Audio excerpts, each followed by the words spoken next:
But with that being said, it's time for some of the thoughtiest thoughts you've ever thought of on Thought Thursday. Here we go.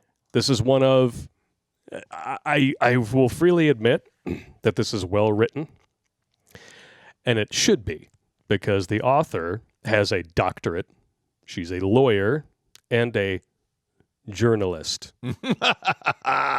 Which means that as soon as you know that she is an expert in weasel words. She's going to deliberately mislead you while not actually saying anything incriminating or libelous.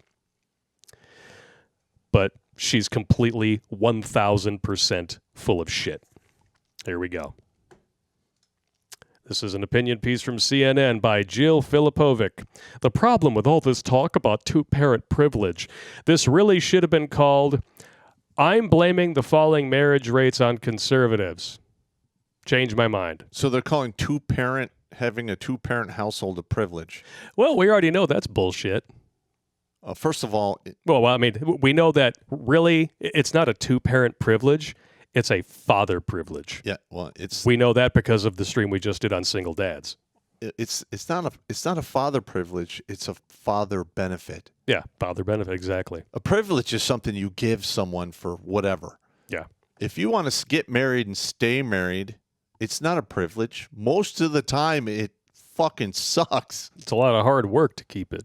Yeah. If it's worth anything. Yeah. You got to stay with the same snot pocket your entire life. I don't know. I just can't even fathom that now. It's all good. I mean, just to give you some context for this chick, she wrote a book called Okay Boomer, Let's Talk. How my generation got left behind. Now, does she? If it has to do with how millennials got fucked over by the housing bubble and all the bullshit that went down in 2008, she has a point. But that's about as much as I'm willing to give her. Well, that whole housing bubble thing was a direct fucking result for the Clintons. Oh yeah, with absolutely. Everyone should get a mortgage. But this is her right here. I decided to look her up on Wikipedia just because I was curious. And this really tells you everything that you need to know about her.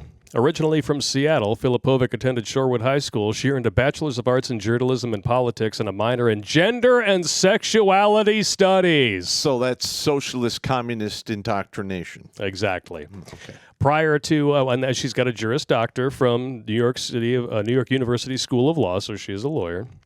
Filipovic was hired by Cosmo to write in April of 2014. Prior to that, she was a columnist for The Guardian, a publication that platforms titans of intellect like Jessica Valenti and Charlotte Proudman.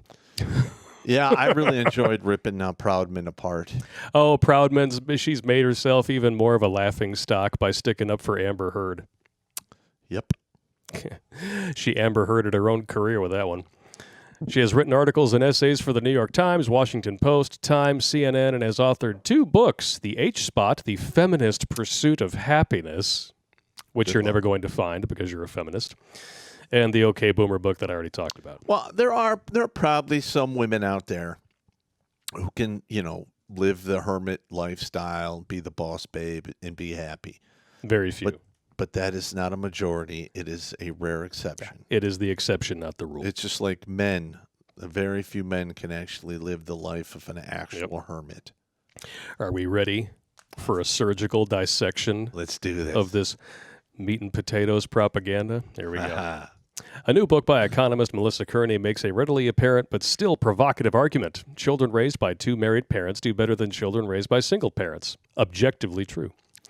The difference, Kearney argues, isn't just financial, although the money matters a lot. The two-parent privilege, as her book calls it, is also about parental time investment and familial stability.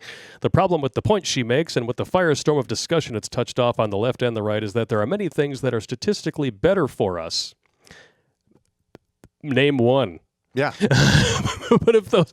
Well, first of all, here it is, fatherless generation. Yeah. How many times are we going to refer to this in 10 years? Probably a lot. We probably referred to this at least 100 times. Yeah. 63% of youth suicides from fatherless homes. 90% of homeless and runaway children, fatherless homes. 85% of children with behavioral disorders, fatherless homes. 80% of rapists with anger problems, fatherless homes. 14 times the national average. 71% of high school dropouts, fatherless homes. Children with fathers who are involved are 40% less likely to repeat a grade, 70% less likely to drop out of school. They're more likely to get straight A's. They're more likely to enjoy school and engage. And 75% of adolescent patients in chemical abuse centers come from fatherless homes. So please tell me, what statistics are you actually talking about? Well, she's not, because this is propaganda. Yeah. That's all this is. Amazing. So right away, her first paragraph, complete bupkis. Mm-hmm. Kearney bills herself as a moderate. No. But, no, Kearney, the woman she's talking about, not this chick.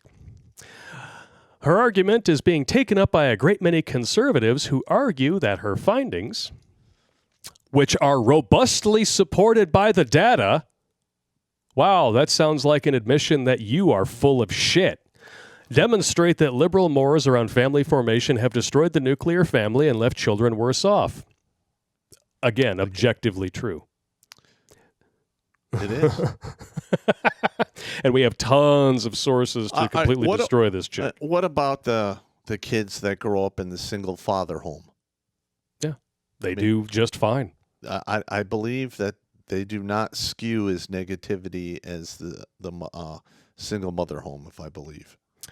Yeah. Well, we did the episode on that. I can actually jump back in and grab that source if you like, because it was only like a week or two ago. Yeah, we did a stream called Single Dads Do It Better. Yep. Bring that up here, and then you go down here. I'll show you guys the sources here. So if you go to the website, click on the videos page, it'll take you here. Single Dads Do It Better.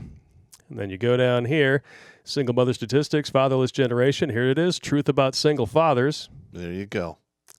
And then you open it up. Single father households do vastly better than single mother, and here's the real reason why. I mean, you're talking about... it basically says studies have found that children from single mother homes are 5 times more likely to commit suicide than children from unbroken households and single father households. Yep. 9 times more likely to drop out of school, 10 times more likely to abuse chemical substances, 14 times more likely to commit rapé, 20 times more likely to end up in prison, and 32 times more likely to run away from home. Single mother households also account for 70% of all teen pregnancies, 70% of child murders, and they account for the majority of filicide cases, which means, yes, a child living in a single mother household is the most likely to be murdered by their parent. Wow. Once they're out of the womb. Yes. We're not even going to talk about that other shit. Well, that's just genocide right there. Yeah. Now, if you actually do the comparisons for things like, stable relationships, everything down the road, single father households and 2-parent households are virtually identical. But here's the thing. They have spent billions of dollars studying the single mother craziness and results of the no-fault divorce generations. They've spent barely any money doing studies for the children of the single father home. Yeah. There's a little bit. Well, they won't do it because they already know the answer. It's absolutely just devastating. They are going out of their way to avoid the truth because if more people know about it. Yeah. I mean, you know how hard it was for me to find this article. I know. And the reason, this is just my opinion, but the reason I think children do better in the single father home is simply this. What? Oh, no, that shit ain't true. That's bullshit right there. Yeah. The real world works like this. Whereas single mothers who believe they can do it all by themselves. No, you can be whatever you want to be. Go ahead. You're the same as a man. Yeah. Yeah. You don't need no man. You go, girl. Yeah. Well, single fathers are more likely to involve female relatives in the course of raising the child. Single mothers are not because they're too proud and stupid. They think that government subsidies, child support, and welfare is all they need. And so while I got the daycare and I got the school, primarily run by women on all counts. So where is the positive male role model? not to be found. Unless, he's sneaking out the back window so he doesn't wake up the kid in the morning. Yeah, I mean, when I was a young kid, the positive role model I had in my life was the sensei. Yeah. And that's about it. Yeah, man. Just imagine how different your life would have turned out if you had more. Yeah. It's a big problem that a lot of dudes have when trying to select a prospective mate is that they don't realize that we gravitate towards what we felt was normal growing up. So if you grew up in a fucked up household situation, guess what you're going to seek out? Correct. If you recognize that about yourself and, nip it in the bud early and recognize that your initial, gut feelings of attraction are probably not going to take you anywhere good, then you can actually work on taking a positive step. Oh, well said. The answer, they say, is for liberals to own up to their wrongdoing and for all of us to start promoting marriage. Now, I agree with this part here. The second part here, it's not about promoting marriage. It's about changing the laws that favor only women in divorce. Well, first of all, promoting marriage. All right. You shouldn't have to promote marriage if it was equitable. But it's not anymore. But now you have to sell marriage like snake oil, and I refuse to do that because I'm done burying you sons of bitches because you make stupid dick-thinking decisions. Yeah, you want to change the laws? You want to bring back fault divorce so people actually have to have skin in the game and a real reason to destroy a fucking family from the ground up? That's a conversation we can have. Or at no fault divorce is dog shit. You want to get divorced? Fine. But guess what's going to happen? 50-50 custody right off the bat. No child support. No alimony. Yep. Figure it the fuck out. Yeah. If you're so equal to men, figure it the fuck out. That is the same answer I have given to men for, I don't know, ever. Since I was roughly 16 years old. Forever. And the first time, I remember first time I heard that, it was like 8 or 9. And my mom's like, figure it out. I was all frustrated and upset. And then I had to figure it out. And then it just became normal. I guess I'll just figure it out. Yeah. You figure it out. You got to do what you got to do. Yeah. Now we're going to jump back in here. A closer look at the facts on the ground, though. Sure. Shows that the problem isn't a cultural rejection of marriage. Yes, less than 6 people out of 1,000 getting married is totally not a cultural rejection of marriage. It's 5.1. All right. It's 5.1 out of 1,000. My heart breaks for that 0.1 quadriplegic that they wheel in to make him get married. Yep. Or, she says, a nationwide feminist rejection of the nuclear family. I wish. Oh, is she claiming that doesn't happen? Too bad, so sad, because I have receipts. Yep. And she flat out says, after talking about the feminist rejection of the nuclear family, she puts in parentheses, I wish. Not biased at all. Yeah. Jill, you're a disgusting piece of shit. You can quote me on that. Yeah. Most people want to get married, she says. Only problem is the articles that the studies and articles that she links to it don't say that. Yep. Like the Pew Research Center here, share of adults who have lived with a romantic partner is now higher than the share who have ever been married. Married adults are more satisfied with their relationships and more trusting of their partners. Okay, well, I go down here and I'm looking at all the charts. Mm-hmm. A percentage of adults saying it's acceptable for an unmarried couple to live together. 69% say yes, even if they don't plan to get married. Better off if couples who want to stay together long-term eventually get married, 53%. That doesn't mean that most people want to get married. No, it doesn't. I mean, it may or may not be true. Well, first of all, but if you're going to link sources, well, whenever you see that stat 4653, that's statistical noise. Yeah, I mean, the margin of error wipes that out. So it does. It's basically 50-50. Just like the divorce rate. Yeah. So I'm laughing at that. I mean, she very well may be correct. But if you're going to hyperlink sources into your so-called argument, you might want to make sure that the sources actually say what you say they are saying. But the reason you do that is if you tell the truth. If you're pushing a lie or propaganda, which she clearly is, which you clearly are, you send your sources, which are smoke and mirrors. Yep. And this is where she goes completely off the cliff. Here we go. The problem is that decades of largely conservative policymaking have fueled inequality, gutting the working class, left a generation of men isolated and underemployed and unmoored, impoverished families, and made it harder for women to both control their own fertility and find suitable partners.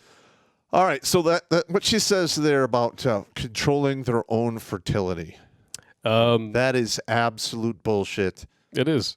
I believe they're trying. What are they forcing us to actually give women birth control for free? Literally, women can't control their fertility. They can dumb it with pharmaceutical meds that may eventually sterilize them. Well, I consider that a form of control.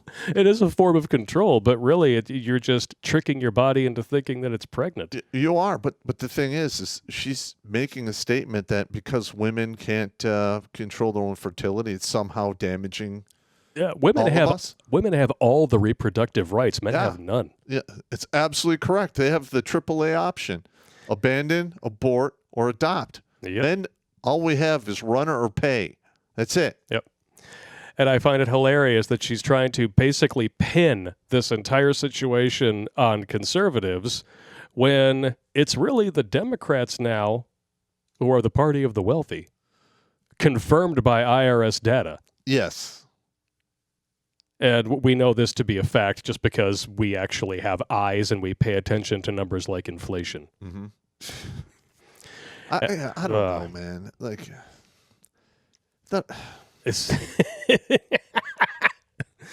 oh man, I love how she tried to say it's conservatives. No, that is a uniparty thing. Yes, actual conservatives on the ground are the ones championing marriage for the most part, because we tend to lean more traditionalistic in our views. Now, those of us who have not been rigged through the coals, that is. I was just going to say that. I am an avid conservative. I would say I'm middle of the road conservative. Yeah, I'm more libertarian But myself. I cannot recommend anyone get married. I don't. It is such a beat down shit show. Here we go. Our cultural respect for marriage hasn't receded. What's changed is that Americans feel like we should be adults before we get married, that we should be financially stable, that we should marry someone we love and who is also a force for stability and support. And for too many people, heterosexual women especially, that very basic standard isn't being met by the men around them. All right, so it's a man's fault for not stepping up and becoming the crown prince. Yeah, shut up. Right. This infuriates me. You want these men to graduate high school, all right, do something super athletic, be 6 feet tall, have a six-pack a rack of abs, maybe a 6-inch plus tool below, and a six-figure income. That is that is so hard to do for the average person. That only, 5% of the population actually gets to that level. Yep. And if a man is willing to put in that kind of work, what is his reward at the end for that work? A size 18 drama queen who will divorce him, take all his shit and his kids away, and then be turned into a slave by the very laws of the country in which he lives. Fuck off with that bullshit. Amen to that. And this is actually a really good point, too. Sean St. George decided to shout out Tim Roble in his comment. When you quit your job, do you expect to keep receiving a paycheck from them? Yeah. Because that's essentially what women expect in divorce. Yeah, they want that permanent Allison isn't horny anymore money. Yep. So now we've gone from blaming conservatives to blaming men, specifically male conservatives, despite the fact that there are so many women out there who, over half of the women now who have reached the age of 35 are never married and childless. Correct. And what do they wind up eventually doing? They flip their script. They pretend to be based in red-pilled so that they can attract a conservative man. Why? Because leftoid men are the ones you're talking about. No, you forgot the church angle. And of course, I got to go back to church. Only God can judge me. You're a whore. Yeah, you go back to church. Yeah, one of the main reasons I haven't gone back to church is... You know what you're going to find. As soon as I walk in there, they're going to try to set me up with like these single mothers, and I'm not having it. I am not raising another man's child. Mm-hmm. not doing it. Yeah, I heard recently about a one of those gospel churches, largely black congregation. This dude decided to ask all the single mothers to stand up. Mm-hmm. And then he said, "You single men need to wife up these single mothers." Over a dozen dudes in that congregation walked out. Yep. Because, yeah, fuck you. Yeah. No, I'm not. It's so much drama. It's not worth it. Fuck it. And like the marriage contract, I mean, any contract benefits both parties. That's how it's supposed to be. A contract is supposed to cover your ass and my ass. Yes, and you benefit when you come together. Yeah. Now, because of all the laws and craziness, there is no upside for a dude to get married at all. Sorry, but if you're going to change, if you're going to make it as easy as sneezing to destroy a family and rake a dude over the coals, you can't be surprised when dudes walk off the lot. Yeah, the only smart move is not to play the rigged game. Yep.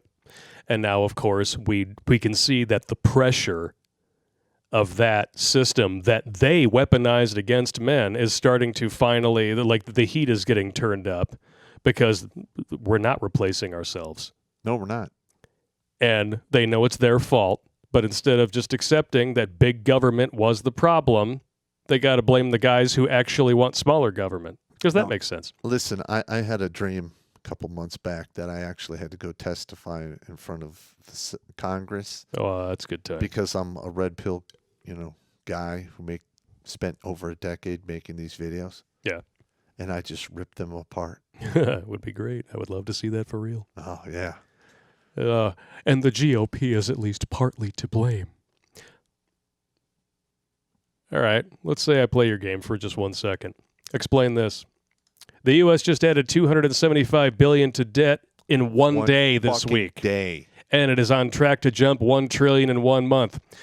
Who's in control of the Senate and the White House? Mm-hmm. You can fuck off. That's right. How many illegal immigrants have entered the U.S. under Joe Biden, who are taking the jobs away from the same men that you claim are being ostracized by a system that was created by conservatives? 5.1 million, with records being broken every single month. This is not going to go well. Sure, yeah. Go ahead and keep blaming the people who are not responsible. We'll see how well that does for you. It only gets worse from here. The decline of marriage, she says, in the United States crosses class lines, but is far more pronounced among Americans without college degrees. College-educated Americans, though on average more politically progressive, continue to form their families in traditional ways. First marriage, then babies, and you're forgetting the third part. They're more likely to get divorced. That's right. They get married later than their working-class peers. They have children later. They are more likely to stay married for a certain period of time. Yeah. That's one of the things, like you click on all these hyperlinks and you go into the details of where she gets this stuff from. They're more likely to stay married within a specific time 10 window. years.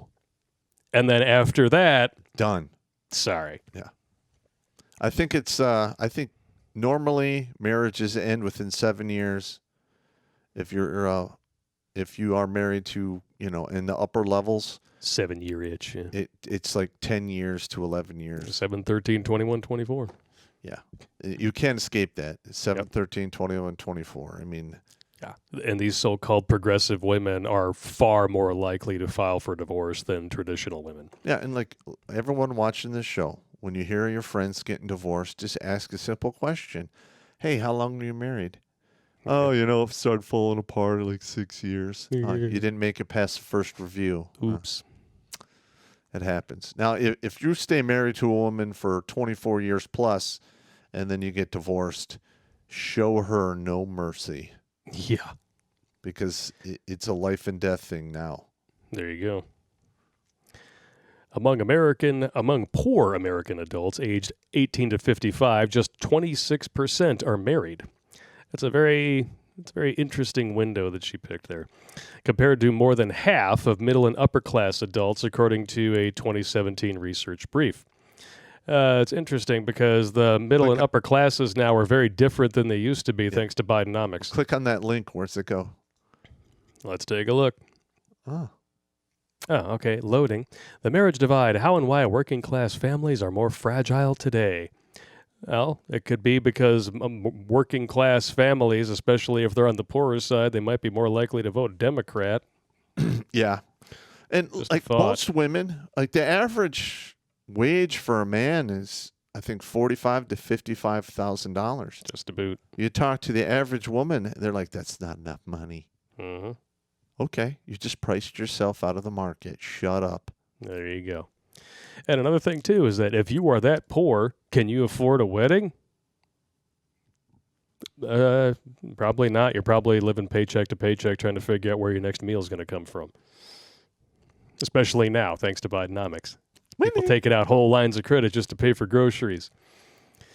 Having a child outside of marriage has taken a similar course, more common across classes than it was a few decades ago, but much more common among poorer Americans and those with the lowest levels of education. Very true.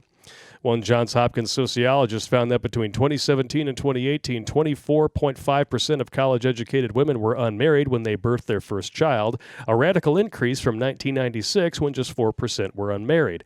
And who is championing these single mothers? Correct. That would And insisting on more welfare and handouts for them. the feminist farmers. It's not the conservatives. Nope. But we're in the logic damning portion of this. I'm going to throw a whole bunch of statistics at you so you have to believe me. And look, I hyperlinked them all. Just don't read them. Yeah. For the love of God. Well, the average person is not going to open every hyperlink. No, they're not. I personally don't believe shit. No, when it comes from a woman like this who has a clear political axe to grind and her career shows that she's just a raging propagandist. Well, I don't really believe shit from anyone. No. I do. I'm like, oh, that sounds pretty egregious. I better look into that. A little bit. But among Americans with less education, the results are even more startling. Oh, here we go. And this is where a big part of the problem starts to come in. You're going to love this. Between 2017 and 2018, 86.5% of women without a high school degree gave birth while unmarried, as did more than 60% of those with a high school diploma.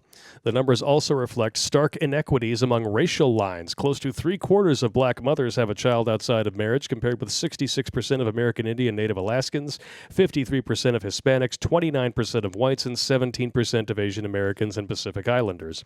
And when you look at the income levels, They're parallel. but the thing is the Asians are on the top strata of income Exactly. because they don't. You want to be poor. Only for the rest of your 17% life, of them are single moms. You have a kid out of wedlock. Yep. I mean, chances getting like into the upper middle class after you have a kid out of wedlock, it is an arduous journey, and most people can't do it. Yep. Extramarital births are also generally more common in the conservative states that also ban abortion. That I actually need to see a freaking stat on that. Let's see if this actually proves what it is she's claiming it proves. Percentage of births to unmarried mothers by state. Gee, I'm actually seeing that a lot of these states, we're just going to ignore the fact that California, Michigan, Pennsylvania, all of these leftoid states, Missouri, I mean, yeah, some of these down here are red, but it's pretty damn equally spread out. Pretty much. Hilarious. Smoke and mirrors. They also pay a low minimum wage and have higher rates of child poverty, uninsured children, and maternal and infant mortality. So what you're saying is conservative states have less government interference in their everyday lives. And things work out. And things they tend to be okay. More children are actually born than get terminated in the womb. And listen, that number they have for the abortions, I don't believe that number. It's much higher. Yeah. It is the most dangerous place for a young black child to be is in its mother's womb. Yep. Amazing. The women who are living the feminist dream, on the other hand, we know exactly where that goes. Stop! Don't touch me there. This is my no-no square. Stop!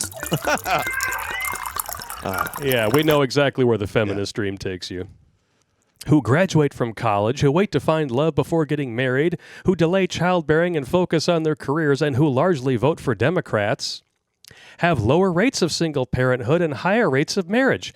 Don't you love how there's no source for lower rates of single parenthood? Yep.